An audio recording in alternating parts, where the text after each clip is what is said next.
26-27 کا جو مالی سال ہے فسکل ایئر، اس کا تو آپ نے بجٹ پاس کر دیں گے، 5 جون کو بجٹ آئے گا، 20 جون کو پاس ہو جائے گا، ظاہر ہے بجٹ پاس نہیں ہوگا تو حکومت گر جائے گی، تو بجٹ تو پاس ہو ہی جائے گا۔ اسد صاحب کیا بتا رہے ہیں ہم کو کہ پیپلز پارٹی کام نہیں کرتی کراچی میں؟ یہ بتانے کی ضرورت ہے آپ کو 17 سال بعد؟ مطلب سیریسلی مشکل جو ہے یہ حکومت پہ نہیں ہوگی، مشکل لوگوں پہ ہوگی۔ تو جو بھی امینڈمنٹ اس کے بعد آئے گا وہ اس کے اگلے سال سے ہی لاگو ہوگا، اس سال سے لاگو نہیں ہوگا۔ چاہتا کہ 25 سال کی سوچ رہے ہیں، میری صرف گزارش یہ ہے، مسلم لیگ والوں کو یہ بتانا چاہتا ہوں کہ تم 25 کر لو، 50 کر لو، 75 کر لو، جو رزلٹ تم چاہ رہے ہو وہ نہیں آئے گا۔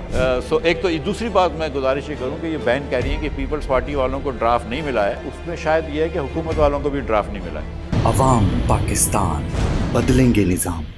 دیکھیے مجھے افسوس کے ساتھ کہنا پڑتا ہے کہ ویسے تو سارے جو اعداد و شمار ہیں وہ تقریباً ٹھیک ہی ہوتے ہیں، لیکن جی ڈی پی کا نمبر جو ہے نا وہ مجھے صحیح نہیں لگ رہا۔ لاسٹ ایئر بھی آپ دیکھیں کہ 3 کوارٹر تک جو تھی وہ گروتھ 2 2.5-3% ہوتی تھی، اور چوتھے کوارٹر کے اندر اچانک 7% ہو گئی۔ چلو 7% ہو گئی، اس کا مطلب ہے ملک اب ترقی کی طرف چلا گیا، تو پھر 5واں کوارٹر نہیں کہ اس سال کا پہلا کوارٹر بھی اچھا ہونا چاہیے تھا، لیکن پھر واپس 3 چلے گئی۔ تو میرا خیال ہے کہ جی ڈی پی کے نمبر جو ہیں وہ اتنے ریلائبل نہیں ہیں، یہ پرانا جو ایک سلسلہ تھا ان کا اس ٹائپ کی طرف چلے گئے۔ تو گزارش یہ ہے کہ جو ایکچولی کیونکہ جی ڈی پی کا مطلب ہے گراس ڈومیسٹک پروڈکٹ، جو آپ کی قومی آمدن دیکھتا ہے، رائٹ؟ لیکن اگر آپ یہ دیکھیں کہ 2018 سے 2024 کا تناسب لیں تو 2018 میں جو آمدن تھی پاکستانیوں کی اس سے 2024 میں کم ہو گئی ہے، اگر آپ انفلیشن کو وہ مد نظر رکھتے ہیں۔ نہ صرف 2018 سے کم ہو گئی، 2014 کے مقابلے میں بھی کم ہو گئی ہے۔ تو 3% سے زیادہ گروتھ کہیں پر لگ نہیں رہی۔ آپ اس کو دیکھ لیجئے کہ آپ کی ان امپلائمنٹ جو ہے وہ 21 سال میں سب سے زیادہ ہے۔ ڈیجیٹل سروے کے مطابق 22% تھی، ہاؤس ہولڈ سروے کے مطابق 7% ہے، لیکن 7% بھی 21 سال میں سب سے زیادہ ہے۔ آپ کا جو ایف ڈی آئی ہے وہ شاید 50 سال میں سب سے کم ہے۔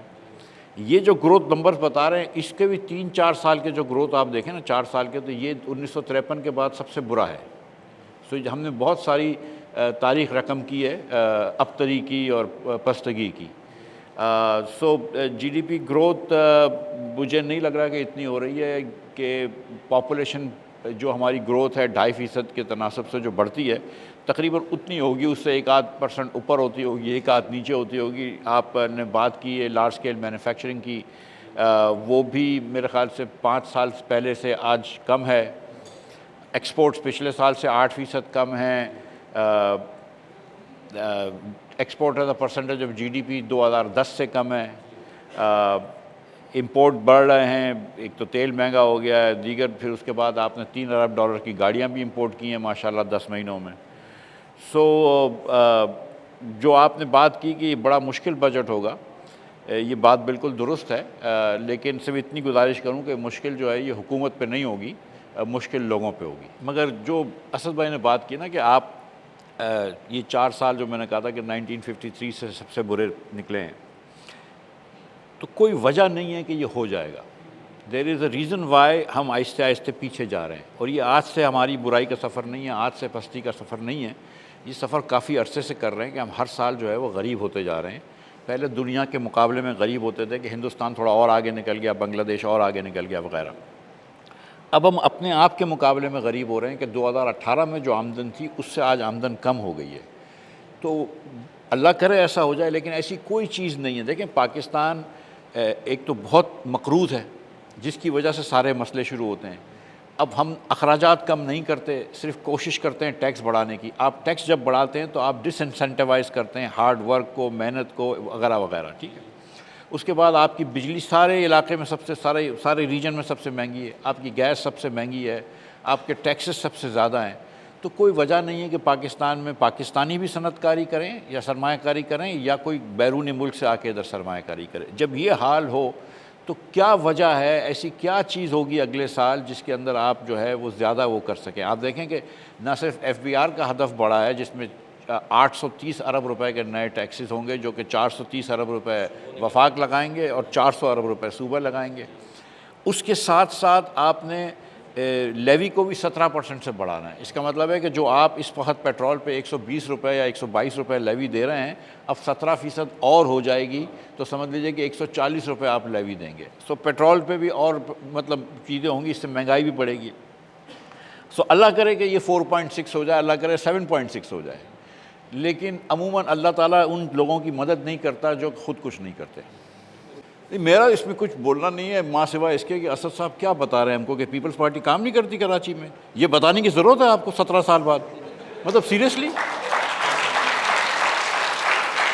بھائی دیکھیں، جو سندھ گورنمنٹ کو پیسے ملتے ہیں، اس سال 3600 ارب روپیہ سندھ گورنمنٹ کا بجٹ ہے. تو سندھ گورنمنٹ کو جو پیسے ملتے ہیں اس سے سسٹم چلتا ہے. کراچی چل جائے گا لیکن پہلے سسٹم کو چلانا زیادہ ضروری ہے. اب لوگ سمجھ گئے ہیں کہ میں کیا بول رہا ہوں. تو مطلب یا سسٹم چلا لو یا کراچی چلا لو، دونوں ایک ساتھ نہیں چل سکتے. ٹھیک. 2012 سے پہلے جب کراچی میں حکومت ہوا کرتی تھی میٹروپولیٹن کی، تو ان کی یہ فیصلہ ہوا تھا، زرداری صاحب جب صدر تھے اور یوسف رضا گیلانی صاحب وزیر اعظم تھے، کہ 1/3 سندھ حکومت دے گی، 1/3 کراچی کی حکومت دے گی، اور 1/3 پیسے جو ہیں وہ وفاق دے گی. یہ پیپلز پارٹی کے زمانے میں ہوا تھا، جبکہ 2 حکومتیں ان کی تھیں اور ادھر MQM کی حکومت تھی.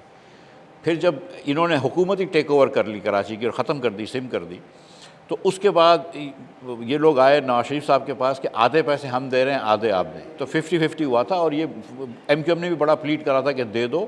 اور اس وقت یہ کوئی 10-20، اب میں نے سنا ہے کہ 400 ارب روپے کا پروجیکٹ ہو گیا ہے.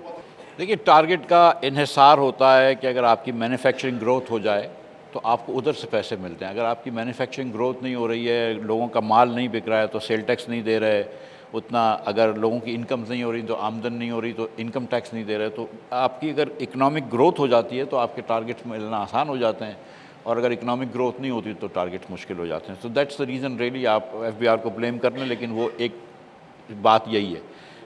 جو یہ اسٹوڈنٹ نے سوال پوچھا ہے، گڈ کویسچن ریئلی، کہ اتنا برڈن کیوں ہے سیلریڈ کلاس لوگوں پہ، اور اس کو آپ اسپریڈ کیوں نہیں کر سکتے.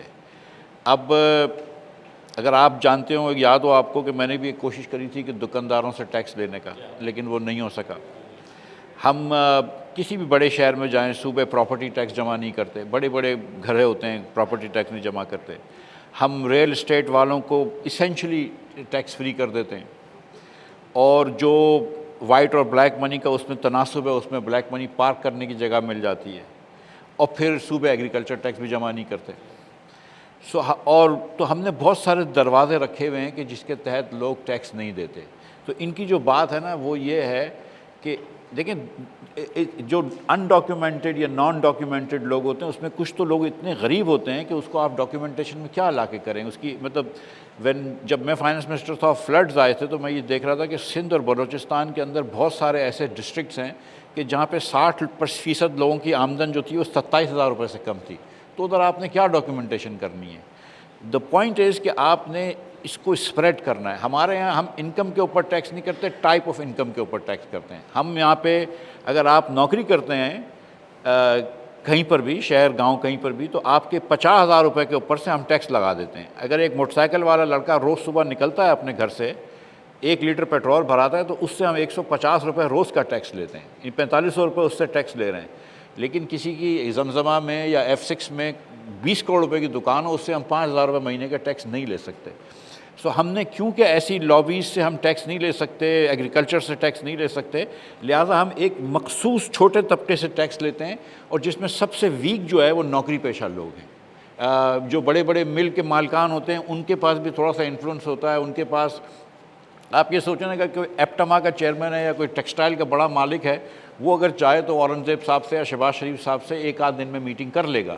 لیکن کوئی ایک آدمی جس کی 3 لاکھ روپے تنخواہ ہے اور یہاں پہ کام کرتا ہے، اس کو تو پرائم منسٹر صاحب نہیں ملیں گے نا. So because they have more influence they pay less taxes. So اگر آپ یہ دیکھیں کہ پاکستان میں بھی خاص طور پہ یہ ہوتا ہے کہ غریب لوگوں کی پرسنٹیج آف انکم جو وہ ٹیکس میں دیتے ہیں وہ زیادہ ہوتی ہے. یہ صرف انکم ٹیکس کی بات نہیں کر رہا ہوں. ایک غریب آدمی جو اپنے اخراجات کرتا ہے، اس میں پیٹرول ہے، دیگر سودا صرف کی چیزیں ہیں، اس میں جتنا سیل ٹیکس وغیرہ دیتا ہے، اس کی جو پرپورشن آف ٹیکس وہ دے رہا ہے وہ زیادہ ہے بنسبت ایک بہت امیر آدمی کے، کہ جس کی انکم کا وہ بہت چھوٹا حصہ ٹیکس میں دیتا ہے. عوام پاکستان بدلیں گے نظام.